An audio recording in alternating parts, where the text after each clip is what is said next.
Okay, so we're going to make a quick review video for those of you who asked for it. There was a couple of responses that had quite a few things, so this is a little bit long, but hopefully I can be able to clarify any questions that you have about the stuff that's on the quiz for tomorrow, which I know this is getting to you kind of late, but I had 2 people ask if they could have a delay so that they could be able to get home from sports and stuff, so sorry about that. So we're going to start with the ones that people asked about the Great Depression and the New Deal. So one common question that I had from people was about the bonus army. What was it? So that's a really brief thing that you might be asked about. Basically, it was a way to show the problems in the Great Depression because Hoover, it was kind of like a controversy of Hoover, where basically a whole bunch of veterans were not getting their money that they were owed with their pensions from World War I.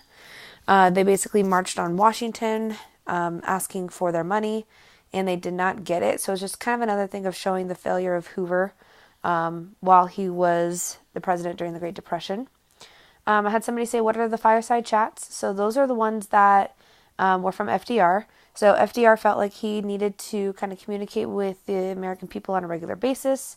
So he decides to create these fireside chats. Where pretty much each week he would sit in this office and talk to the American people, tell them what he's doing to fix the problem. It made FDR very famous, and also people began to trust him a lot, and made him a really popular president. So had quite a few people ask about the alphabet agencies, and in particular, which ones are you going to need to know on the exam. So alphabet agencies, again, are basically these these programs in order to be able to help end the Great Depression.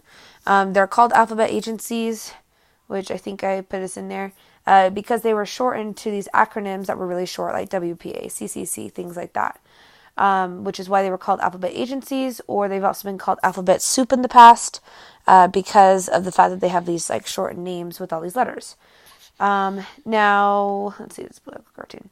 So a couple of people asked, I had one person say, tell me about all of the alphabet agencies. I'm going to quickly go through the ones that are the least important, spend a little bit more time on the ones that are most important. So you might see about the EBA. So if you guys remember, there was a whole bunch of runs on the bank where people were fearful that they were going to lose all their money. Well, the problem is they ran to the bank, got their money out. It caused even worse problems, caused more banks to close, blah, blah, blah, blah, blah. So they created this thing called a bank holiday, which was basically where the banks all closed in order to calm the panic. If in Italy, for example, a couple years ago, the economy was so bad, all these people went to the ATMs to go get their money. The government shut down the ATMs in an attempt to be able to stabilize the economy. Now, bank holidays still exist today. It's part of the reason why when you go to like President's Day, Martin Luther King Jr. Day, you can't go to the bank because it's closed because of a bank holiday. FDIC, one person in particular said, I don't know the FDIC. So the FDIC, if you guys remember again, so when the banks closed, you lost all your money. So the FDIC in particular was basically creating an insurance policy for the banks. So even if the banks closed, you'd still get your money back. If you can see from this picture, you can actually go to a bank, and you'll see this everywhere, where they insure the bank to a certain amount, which means if the bank were to close, the government will pay you back for the money lost. Most places are insured up to $250,000. More fancy banks, like in California, where there's a lot of famous people with a lot of money, can be insured up to several $1 million, just to be able to make sure that if a bank closes, you don't lose everything. SEC is the honest stocks. Basically, it's the reason why people have to be honest with their stock market. So in this example, McDonald's had to report that their all-day breakfast skyrocketed their stocks, which caused more people to invest. Whereas on the opposite hand, Toys R Us declares bankruptcy. Before that, they reported several quarters to their stakeholders, saying how terribly they were doing in the economy. And you might say, well, why would Toys R Us admit they were doing badly? If you want to be on a public stock market, you have to say and admit anything that's going on positively or negatively with your company. GSA, that is the Glass-Steagall Act. I had somebody else specifically ask, I don't know what the Glass-Steagall Act is. You probably won't see it. For some reason, they just really like this term. But basically what happened is they separated banks with loans and mortgages. So the idea was to separate the two to help people with loans be able to not lose their homes and things like that. They had taken off loans. The Glass-Steagall Act was declared, I believe it was declared unconstitutional, if I remember correctly, and ended up getting repealed. Some people have said, can it be brought back? They think it might be better, but it doesn't exist. So, HOLC reduced foreclosures. It basically allowed farmers to redo their loans so that they could be able to keep their houses. The FHA made it a lot easier to be able to purchase homes. So that people could be able to still buy things and help stimulate the economy. Because of this, America has changed into homeowners rather than renters, although with the millennial age, that's actually beginning to shift back where people rent more than they own houses. So the NRA, basically the goal of this was to be able to help out the working class. For example, it created minimum wages. It allowed people to get more jobs. This was also declared unconstitutional because they said that you couldn't have the impact on the individual businesses like this. You guys are turning in a lot of assignments right now. And so that's one way that the working class was able to help out.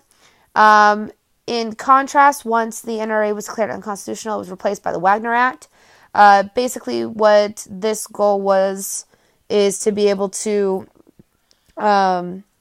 help out the working class again. In particular, it encouraged people to join labor unions, which is interesting because then when World War II comes around, labor unions get banned because they're unpatriotic. So kind of a flip-flop there. But originally it was encouraging to be able to join a union so that you could be able to have your own rights. Well.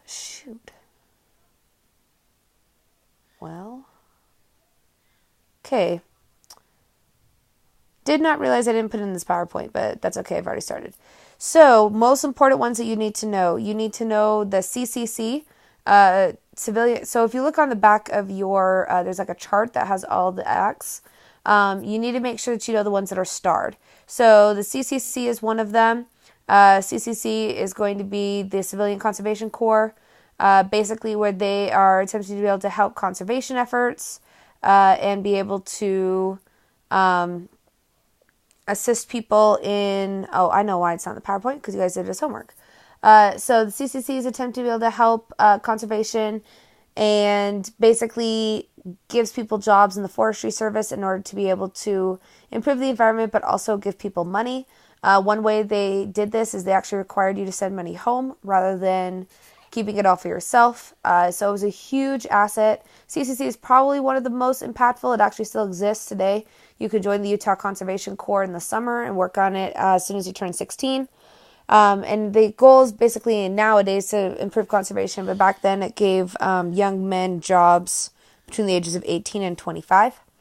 The WPA is the Works Progress Administration. So the Works Progress Administration attempted to be able to aid people by encouraging artists, musicians, people basically that in a low economy don't get a lot of wages.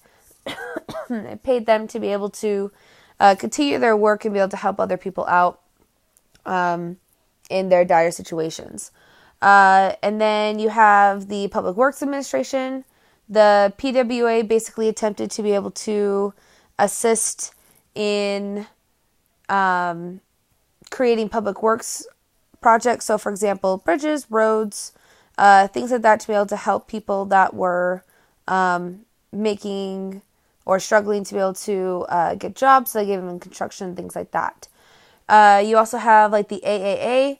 The AAA is going to be the Agricultural Adjustment Administration. This in particular helped people to be able to still maintain their jobs, and it created basically price floors for food crops so that farmers could still be able to make money even in a struggling economy. It also created what's called crop rotation, which is where people were paid to not farm because there was basically too much things in the marketplace. So, for example, imagine in a poor economy, nobody wants to go to burger joints. So the government pays Burger King, McDonald's, and Wendy's to not produce burgers to be able to help the other restaurants be able to thrive. And then in a couple of years, they switch. And basically it's an attempt to be able to stabilize the economy instead of having too many people in the marketplace where people can't afford it and businesses close down. Then you also have the TVA.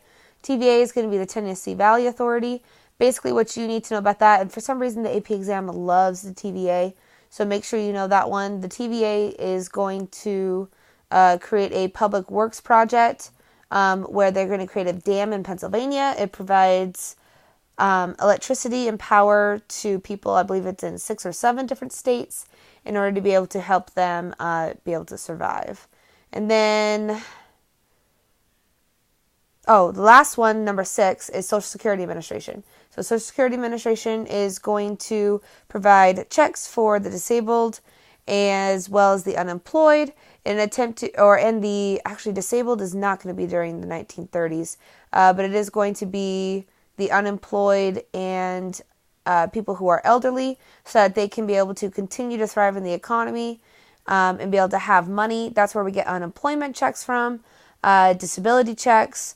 A lot of this gets expanded later on in the 1960s, but it starts in the 1930s and then is expanded later on through Andrew Johnson's Great Society. And that should be 6. I believe I counted 6. If I missed one, I apologize. But basically the ones that you did, one person asked what are the most important New Deals. The ones that are most important are the ones that are on the homework that you guys did. I did that on purpose because I wanted you to research those ones the most likely to see on the AP exam and also on my own quizzes. Okay, so one person asked, what was the Indian New Deal?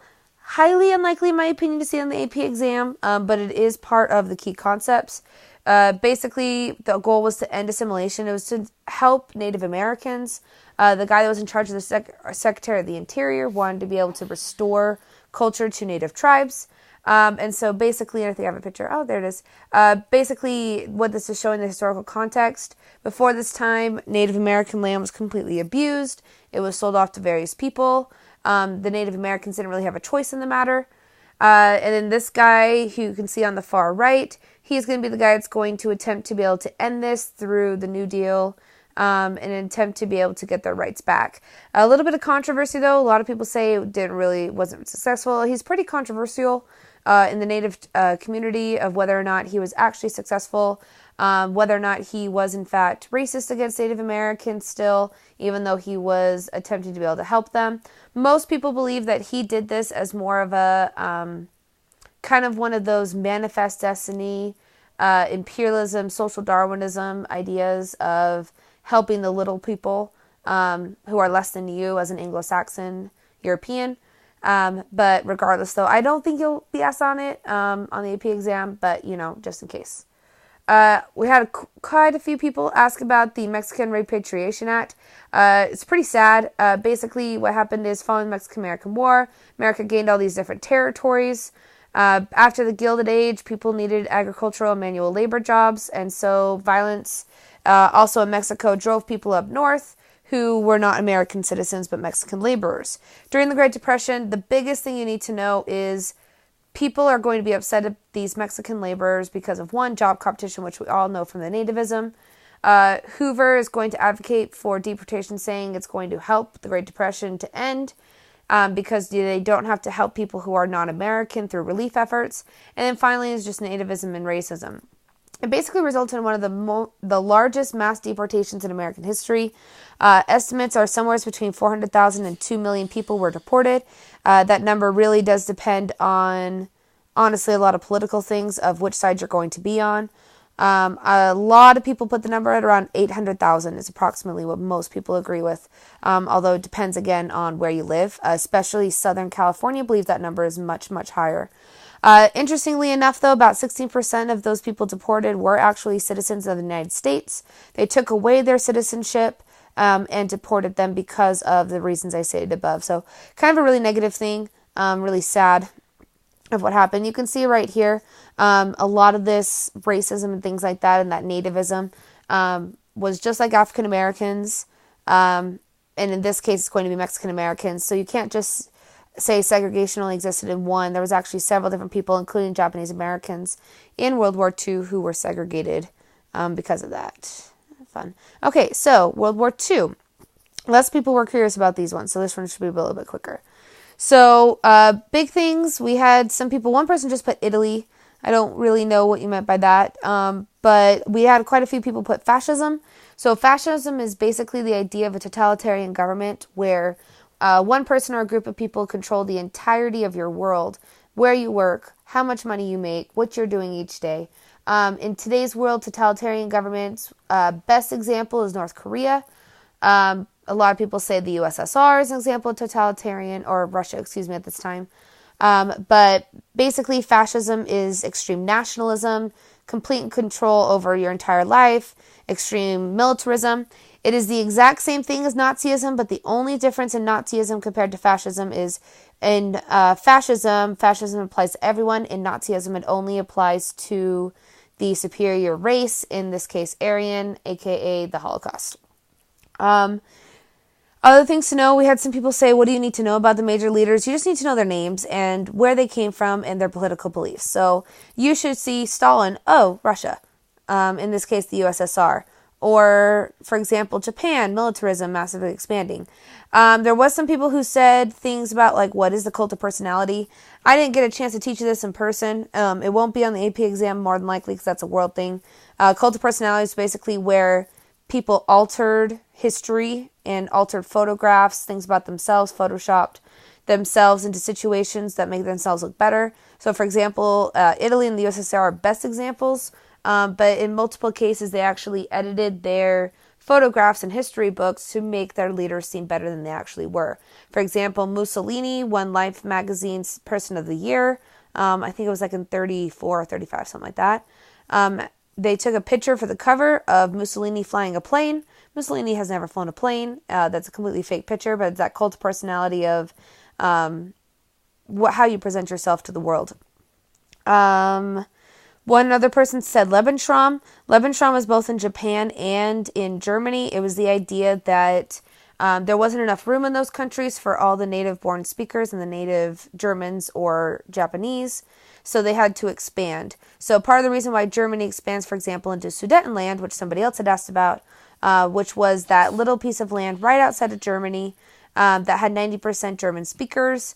Germany felt like they were part of Germany because they speak German and wanted to take them back over. So imagine, for example, the United States says, oh, well, Canada speaks English.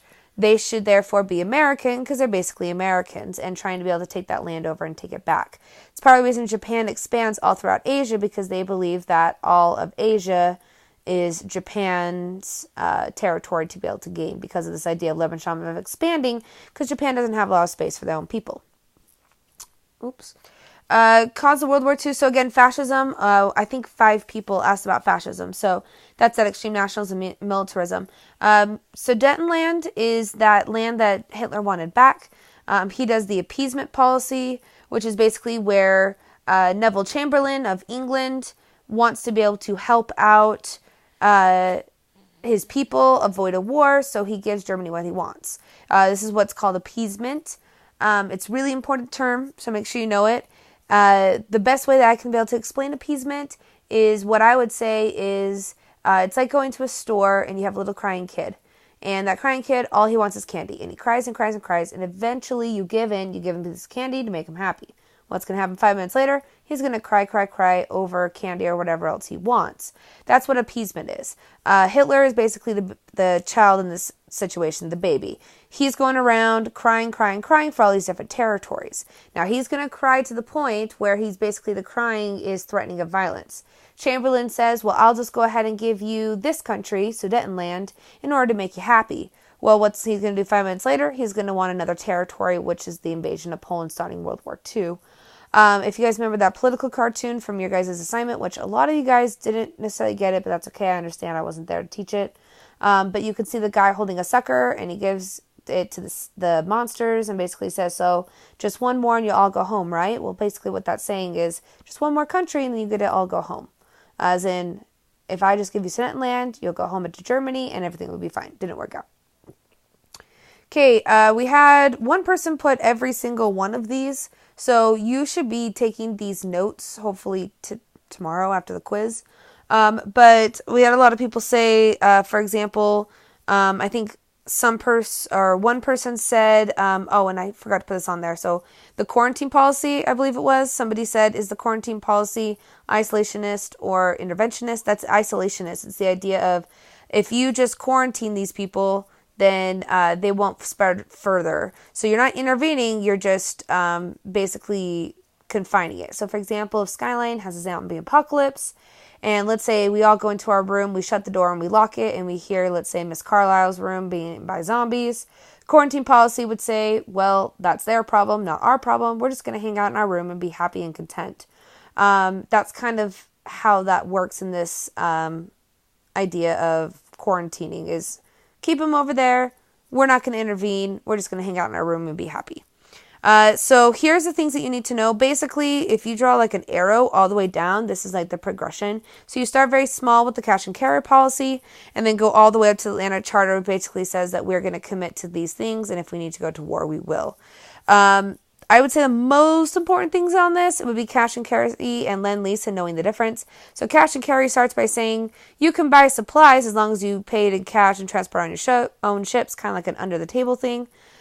Versus the Lend-Lease Act, which basically says we can help other people if it helps America. We had one person say, what was Executive Order 9066? That's just Japanese internment. So that's the executive order where he says we are now going to intern it. So if you think about, like, for example, Donald Trump, he has all those executive orders, just like all of the presidents have had. Executive orders bypass Congress. It allows you to be able to implement it. In this case, FDR says it's a national emergency. We need to put these people into camps in order to be able to protect America from espionage, which ends up resulting in all these different Japanese Americans being interred. In terms of the economy, we had somebody put all these different OPMs, WPBs, what were these things? I wouldn't necessarily focus on the names. I would focus on what they did overall. Basically, America switches their entire economy to the war. So, for example, if you worked in a pencil factory, now it's going to be a bomb factory. They were able to, by the end of the war in San Diego, they were able to make an entire battleship, think like Pearl Harbor, huge battleship, in 72 hours. Now, all those different things basically attempted to be able to help that wartime economy. Biggest thing you need to know about this is it starts the Great Depression, because now workers are going to be able to work more than ever before. We had one person say, what's a victory garden? Victory garden is just like World War I, is where, because of rationing, people weren't able to have what they wanted. People wanted to be able to send, instead of sending things to the stores, they wanted to send it overseas. And so what ends up happening is people create their victory gardens in order to be able to help the home front. Zoot riots. Thing that you need to be able to know about that is basically, this was the Latinos. They had these giant, what's called a Zoot suit. Basically think of it as an oversized Sunday dress suit.